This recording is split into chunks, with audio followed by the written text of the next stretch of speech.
Crafty girlies, rise up because our time has come. Now, I know many of us have been fighting off hustle and productivity culture with a stick, but today let me explain how through crafting, you've actually become the final boss and you can laugh in your tech bro boyfriend's face. Because crafting might be one of the best long-term investments you could make for your brain. So join me for experiment number 3 of 2026, trying crafting for cognitive benefits. We're going to be talking about some of the science behind how crafting activates your brain, how I tried to incorporate that into my everyday routine, and whether I actually felt any day-to-day benefits. So let's jump into it. But first, hi friends, welcome back to my channel. My name is Mia and I chat shit while I make shit. So if you like making things or just background noise while you wash your dishes, hit subscribe. And if you end up liking this video, give it a like, hype, comment for engagement. It really helps the channel and I appreciate it. So thank you. My inspiration for this experiment was a great video I stumbled across last year about the benefits that crafting has for cognition and some of the recent scientific studies in that area. That video will be linked below and you should definitely give it a watch. But essentially, crafting, especially crafts that involve both hands moving in a repetitive manner, really engages your brain, which is amazing for strengthening neural pathways and helping you build more, aka keeping your neuroplasticity in good nick. Not only can this potentially help your mental health and general mood, there's research that indicates it could also help stave off cognitive decline in your later years.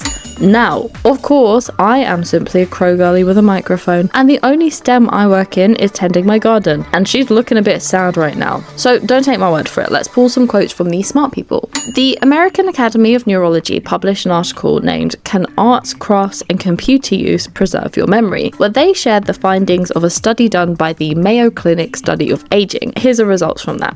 Participants who engaged in arts in both middle and old age were 73% less likely to develop MCI, which is mild cognitive impairment, than those who did not report engaging in artistic activities. Those who crafted in middle and old age were 45% less likely to develop MCI. And even if we're not looking that far ahead, crafting makes us feel good in the moment. This is a quote from the National Geographic article, "How Knitting May Be Rewiring Your Brain."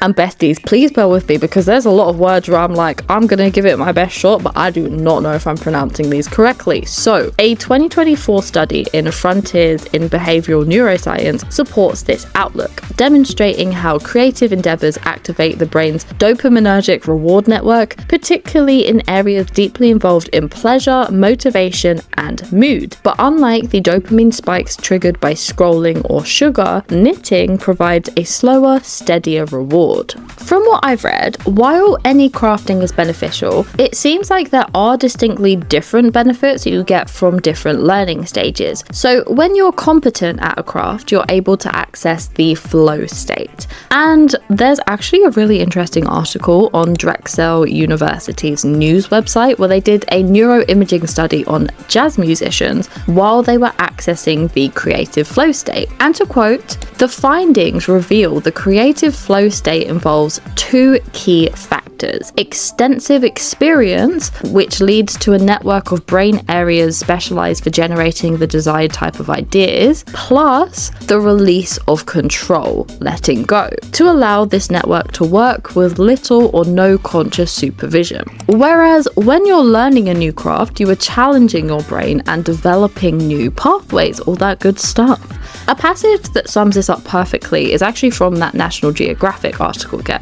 So, when you challenge the brain with unfamiliar tasks, such as learning to knit, it lights up new pathways, offering a unique neurological boost. With time and repetition, those same actions become fluent and meditative, allowing the brain to shift into a restorative flow state. This challenge to mastery arc helps maintain neural plasticity. However, you must continually reinvent the challenges for your brain as you master after old ones. Now, while there is a growing amount of research into how crafting can improve emotional well-being and maybe even have long-term cognitive benefits, just bear in mind it's not conclusive right now. It's a lot of associations and correlations. But honestly, what we do know for sure right now is still enough for me to want to prioritize crafting in my everyday life. So let's get into the experiment. We are actually on round 2 of this experiment currently, so let me tell you all about my failed January run and what I'm changing moving forward. So for January, I set out with a simple goal to work on a latch hook rug project for 15 minutes a day. For the video of it all, and also because I am slowly accumulating crafts like for a specific purpose, I'm trying to make my cat a mini apartment and I want it to be like really soft and cozy for her. So I actually purchased a fresh new kit, also thinking that it would be really cool to see the full start to finish visuals for this video. Really and truly, you cannot say I'm not an optimist. If you follow me on TikTok, you will already know that I always use Craft Club Co. Crafty girls, drop your opinions, please. My current favorite brain off hobby is latch hook rug making, and I've made a rug, a handbag, a moss coaster, all using kits from Craft Club Co. But what should we make next? All the projects that are on my experiment page are from them, because I already have those kits at home. Basically, I say this to say that I highly recommend them, and as I am an affiliate of theirs, you can use the code Mia'sDigitalLife for 10% off your order if you did want to try them. But again, the point of this experiment isn't like you need to do latch hook rug making. Like, it could be any craft, so you don't need to buy a kit, but yeah, this is what I'm using. So the parameters of my January experiment were really simple. It was just do 15 minutes per day of latch hooking, reap the potential brain benefits, and report back. I only had one real research question in my Notion bank.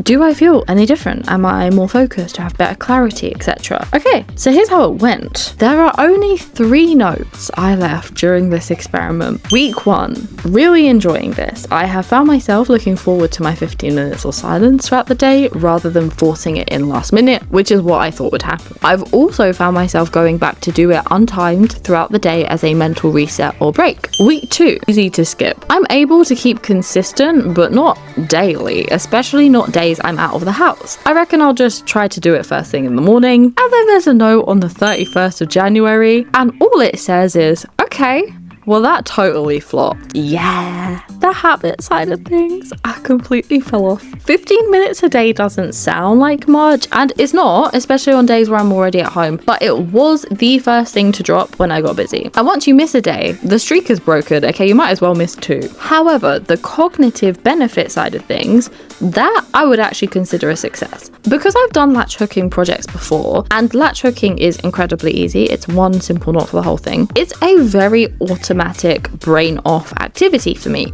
which means it's really easy to enter that creative flow state. One of the articles I referenced earlier in the video described flow as being like meditation, and while I'd never considered it that way before, I think it's true. Spending 15 minutes doing this, again, very simple, very repetitive craft, it really decluttered and focused my mind. I found myself being drawn to latch hooking for that purpose, especially on days where I was doing self-directed work. I would often dip into this project as a break just to force reboot my brain or try to feel a bit more present. So, taking these learnings, I decided I did want to continue down this path, but just revise the parameters of my experiment a little bit for the next round. So, experiment 2. Okay, so I changed a few things. The first thing I did was lengthen this experiment to 3 months and get rid of any semblance of daily practice. We are going for regular over strict timed goals. I've also expanded this experiment to include 2 types of practice to cover the different potential cognitive benefits that we mentioned before. So 1 is practicing an existing skill, i.e. latch hooking, and 2 is to challenge myself with new skills, and those are half stitch and crochet. Rather than time-based, we're going project-based. So I have an old rug kit that I'm about a quarter of the way through that I want to finish, as well as the stamp kit that you guys have seen me starting already. And for the challenge projects, I picked out a half stitch and crochet kit. And this is because while I bought the latch hook rug crowd kits myself. Craft Club actually did gift me some kits before Christmas, so they gifted me the crochet kit, which I have not yet tried, and they also gifted me a half stitch kit, but I completely fucked that up about halfway through. I did really enjoy it, and again, the point is to challenge myself, so I am gonna reattempt half stitch. And naturally, just to be clear, I'm not suggesting you go out and buy a ton of kits. If you are interested in recreating this challenge for yourself, you're likely crafty and you probably have supplies at home. So I actually made an entire video about how I make my own craft kits out of the random supplies that I find myself just accumulating, and you can check that out here for inspiration. But you could also start with one kit, or you could pick a craft like clay, which you don't even need a kit for, just like a box of $20 clay in your hands. This is supposed to be an inspiration jumping off point. It doesn't have to be a you need to buy X, Y, and Z, or you're going to die alone and your friends will hate you and your skin's gonna get shit and you're gonna feel depressed forever. All right, cool, moving on.